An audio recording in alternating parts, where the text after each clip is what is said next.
Hey everyone, Anthony Fantano here, the internet's busiest music nerd.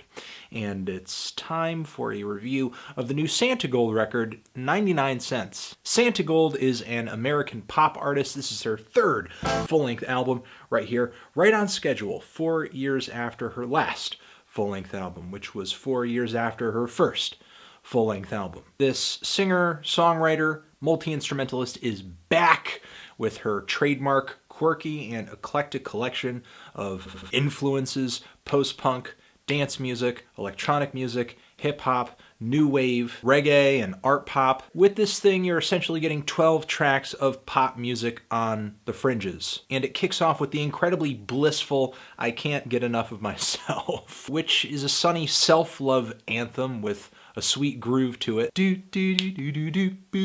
There's buzzing bass in the mix here, some kind of chirpy synthesizers, a lead melody that sounds like it could be coming from a woodwind or something. It's got a bit of dust on it. The song sounds old, but the instrumentation has it feeling modern and sort of oddball. And the tune, the instrumentation are both so sweet that they make the blatant narcissism of the song palatable. I would actually say it kind of sucks me into the fun confidence of the track, and the vocal performance is decent too. I mean, Santigold, her vocals have never been the best.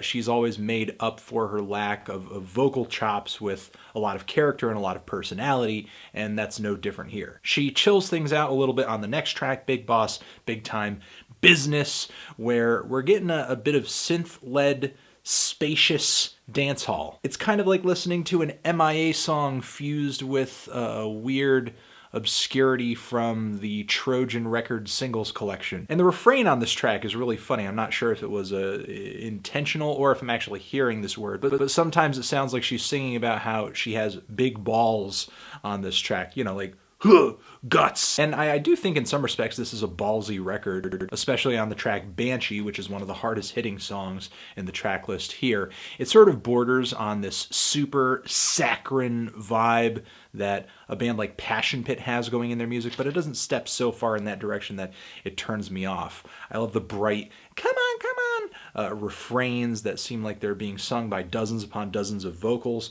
maybe a child chorus, or maybe Santi's vocals just layered on top of each other. The rhythms hit really hard on the chorus too, and leading up to that point, the synths are kind of revving up really noisily. This track has maybe the most adrenaline of any song on the entire album. I will say though, I think some of the reverbs and the echoes that are thrown onto numerous pieces of instrumentation on this track and on many other tracks here do kind of leave the mix feeling washed out, as well as the album as a whole. It leaves a lot of tracks here sounding very similar and not necessarily in a good way, kind of like the tracks are bleeding together aesthetically, where for a pop album like this with a series of songs that kind of all have their own emotions and personalities and topical themes, I think it would have made more sense for each track to kind of go in a different sonic direction. Because I do think there is an emotional flow to this record. It's just a shame that it doesn't translate better because of how the effects kind of wash these songs out.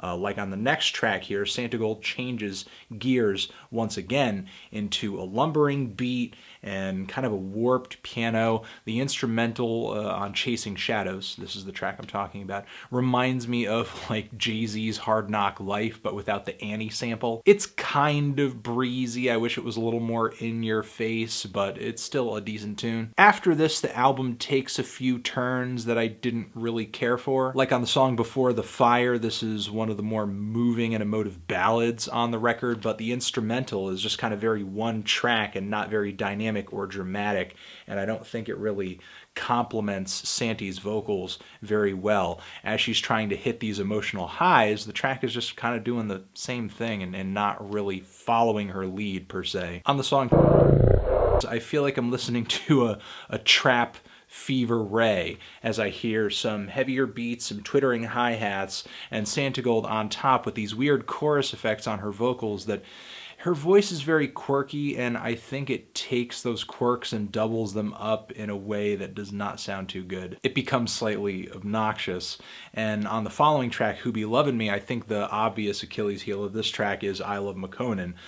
This feature would have made way more sense being released when I Love McConan was actually still semi-relevant, but the reason he's not relevant anymore is because of horrific vocal performances like this one. Be loving me. I think it's a cute song. I think the lyrics are endearing, and I know Santigold is hugely influenced by post-punk, so I can kind of see this track from that angle where a lot of songs in that genre kind of embrace pop music but perform it, relive it, rehash it in this kind of lazy, off-kilter way where everything doesn't completely sync up. It's not very clean. It's not very well-groomed. I can see it from that angle and appreciate it from that angle. The song does kind of have a silly, dumb euphoria to it that I can't deny. Thankfully, the energy and the enjoyability of this record picks up immediately after. On the song All I Got, I really love how catchy, poppy, immediate, and energetic this track is. On the song Rendezvous Girl,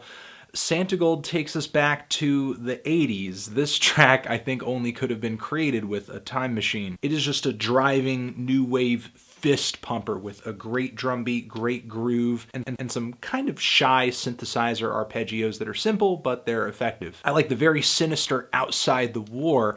I just wish this song was a little heavier. I think this kind of washed out, spacious vibe works really well for the sunnier tracks, for the breezier tracks, for the tracks that really just don't have a care in the world, but for this song, which is obviously taking a way darker approach with the melodies, with the vocals, I think the bass could have been thicker. I think the guitars that are looped and mixed into the song could have had way more presence. And Santigold vocally is kind of doing her best yeah yeah yeahs impression here. Not necessarily in the worst of ways. I mean, it's a decent tune, it's a decent sound.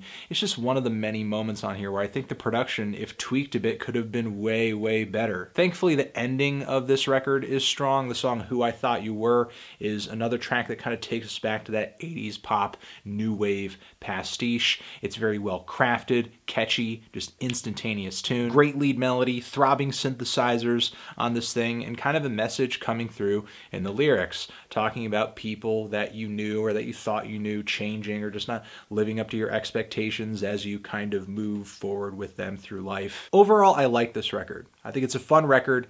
I think it's not your average pop album. It's an interesting record, and I think it's got some decent performances. It's got tunes. The vocals are cool. It's got personality. It's got quirk.